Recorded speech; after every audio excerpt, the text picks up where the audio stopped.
Mas é Jair Bolsonaro. A PGR dedicou 137 páginas ao ex-presidente e afirmou que ele usou a máquina pública para encorajar uma ruptura institucional e permanecer no poder mesmo depois de ter perdido as eleições de 2022.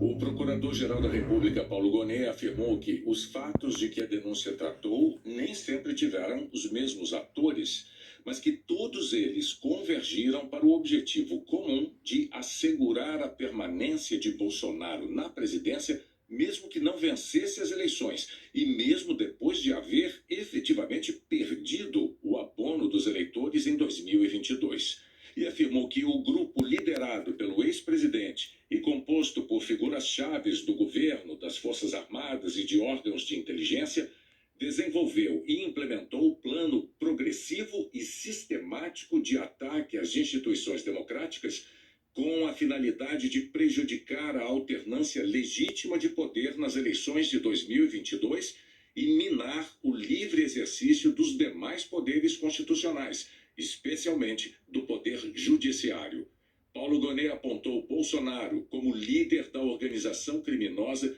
por ser o principal articulador, maior beneficiário e autor dos mais graves atos executórios voltados à ruptura do Estado Democrático de Direito. O Procurador-Geral da República afirmou que os ataques de Bolsonaro contra autoridades não podem ser considerados meramente críticas ou desabafos. Gonet afirma, abre aspas, um chefe de Estado detém uma capacidade singular de influenciar a opinião pública e mobilizar parcelas da sociedade. Dessa forma, suas declarações, especialmente quando hostis e desprovidas de base factual, transcendem o campo da crítica legítima e adquirem caráter de incitação e de desestabilização da democracia. Fecha aspas. Paulo Gonet ressaltou também uma simples crítica. Ao longo do tempo, segundo a PGR, Bolsonaro buscou dar aparência de tecnicidade ao discurso fantasioso. Tratou de ataque hacker, código-fonte, vulnerabilidade das urnas, voto auditável, uma infinidade de expressões que se presumem técnicas e autênticas, mas sempre colocadas fora de contexto, com o intuito de induzir o público a erro e forçar a desconfiança popular sobre o sistema eleitoral. A Procuradoria-Geral da República classificou como ambíguas as ações de Bolsonaro em relação aos atos golpistas de janeiro de 2023. O documento afirma: o comportamento de Jair Bolsonaro nas redes sociais no dia 8 de janeiro de 2023 não altera a realidade de que foi o principal responsável pela contínua radicalização e pela criação do ambiente que possibilitou a explosão de violência naquele dia. Suas posturas ambíguas e sua ausência de ação concreta para conter os ânimos inflamados por ele próprio são indícios claros de sua contribuição para a escalada de violência. Segundo a PGR, as evidências são claras de que o réu agiu de forma sistemática ao longo do mandato e após a derrota nas urnas para incitar a insurreição e a desestabilização do Estado Democrático de Direito. E as ações de Jair Messias Bolsonaro não se limitaram a uma postura passiva de resistência à derrota, mas configuraram uma articulação consciente para gerar um ambiente propício à violência e ao golpe. A PGR também destacou o papel central na trama golpista do ex-candidato a vice-presidente na chapa de Jair Bolsonaro. Walter Braga Neto tinha sido titular dos Ministérios da Defesa e da Casa Civil. No documento, a PGR afirmou que, valendo-se do seu elevado poder de influência no núcleo decisório mais importante da presidência da República,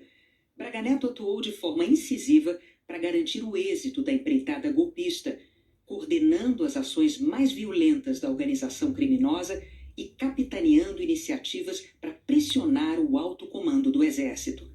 que desde 2021 já se verificava o apoio do acusado à ofensiva do ex-presidente contra o sistema eletrônico de votação. Paulo Gonet afirmou que o general agiu em conjunto com o núcleo mais violento da trama golpista, encarregado de monitorar e neutralizar adversários políticos com a finalidade de criar um cenário de comoção social e instabilidade política que justificaria a decretação do golpe de Estado. Segundo Gonê, as provas reunidas nos autos revelaram que Braga Neto participou ativamente do planejamento operacional dessas ações, executadas clandestinamente por militares das Forças Especiais ligados ao alto escalão do governo de Jair Bolsonaro. A organização criminosa empenhou-se deliberadamente em instaurar o caos social por meio de diversas estratégias: fabricação de denúncias infundadas de fraude eleitoral, disseminação de notícias falsas contra o Poder Judiciário, campanhas difamatórias direcionadas a adversários políticos, financiamento de manifestações antidemocráticas, entre outras. As alegações finais seguem citando cada um dos réus acusados de participar da trama golpista. São militares e ocuparam posições estratégicas no governo de Jair Bolsonaro. O ex-ministro da Defesa, general Paulo Sérgio Nogueira, segundo a PGR, assumiu papel relevante na organização criminosa ao buscar o apoio das Forças Armadas às medidas autoritárias que seriam decretadas por Jair Bolsonaro. A Procuradoria afirmou que o atraso na divulgação do relatório das Forças Armadas sobre as urnas eletrônicas, previsto para sair logo após o primeiro turno das eleições, não foi acidental. Segundo a PGR, decorreu da vontade deliberada de Jair Bolsonaro e Paulo Sérgio Nogueira, que agiram com o propósito de manter fora do alcance da opinião pública as conclusões de documento oficial que confirmava a inexistência de fraudes ou vulnerabilidades que colocassem em dúvida o resultado das urnas.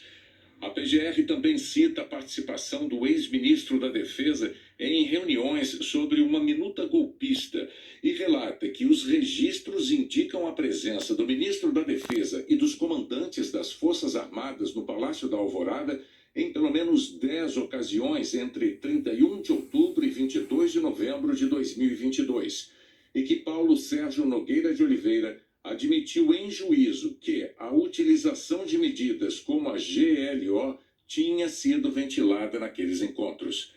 A PGR concluiu ainda que as provas produzidas corroboram que Paulo Sérgio Nogueira, por meio de ações e omissões, em grave descumprimento de seus deveres funcionais, aderiu subjetivamente às ações delitivas cometidas pela organização criminosa denunciada, em circunstâncias nas quais poderia e deveria ter agido para prevenir os resultados, absteve-se de cumprir os deveres de proteção e vigilância a que estava obrigado pela Constituição. Sobre o ex-comandante da Marinha, o almirante Almir Garnier, a Procuradoria-Geral afirmou que a adesão explícita dele à empreitada criminosa se deu pouco tempo depois da derrota de Bolsonaro nas eleições de 22, quando se iniciaram as interlocuções entre o ex-presidente e os comandantes das Forças Armadas visando a decretação de medidas de exceção no país. Paulo Gonê lembrou que Garnier e todo o alto escalão do governo tinham pleno conhecimento de que as eleições haviam transcorrido com absoluta lisura, que no Palácio da Alvorada, em 1º de novembro, os comandantes das Forças Armadas e o Ministério da Defesa comunicaram ao ex-presidente da República que não havia indícios de fraude que comprometessem a legitimidade do pleito, mas que no dia 7 de dezembro, medidas extremamente gravosas foram apresentadas a Garnier, sem que ele tenha sinalizado qualquer preocupação ao contrário dos demais. Estavam presentes Jair Bolsonaro, o então ministro da Defesa, Paulo Sérgio Nogueira, e o então comandante do Exército, Freire Gomes, além do próprio Garnier. Segundo a PGR, Bolsonaro discutiu uma minuta golpista. Além disso, segundo a PGR, o fato de Garnier ter colocado tropas à disposição do ex-presidente na tentativa golpista não apenas evidencia a omissão, mas reforça o dolo já manifestado pela conduta do almirante, que tinha o dever de agir para impedir o golpe de Estado. Paulo Gonê afirmou que a disponibilidade de tropas navais para participar da execução do plano idealizado por Jair Bolsonaro e seus aliados representa por si só uma afronta direta aos pilares do Estado Democrático de Direito, e que Almir Garnier não apenas legitimou aos olhos da organização a empreitada criminosa, como também potencializou seus efeitos destrutivos. O documento da PGR afirma que Augusto Heleno seguiu o relevante para a consumação do golpe de Estado. A PGR citou o plano do GSI de criação do Gabinete Institucional de Gestão da Crise para ser ativado em 16 de dezembro de 2022, com o intuito de assessorar o novo governo ilegítimo de Jair Bolsonaro e estabelecer diretrizes estratégicas de segurança e administrativas para o gerenciamento da crise institucional. Paulo Gonet afirmou que o então ministro da Justiça do governo Bolsonaro ajudou a disseminar informações falsas sobre o sistema eleitoral.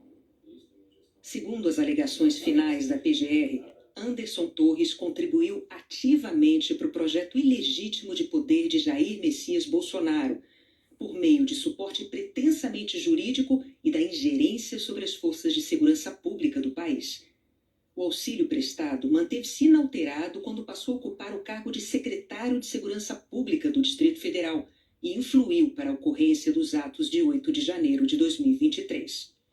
Entre os pontos citados pela PGR está a live de julho de 2021, em que Anderson Torres foi convidado pelo ex-presidente e deliberadamente participou da transmissão, e não apenas testemunhou os arbítrios do então presidente da República, como contribuiu voluntariamente para a propagação de notícias inidôneas sobre o sistema eletrônico de votação.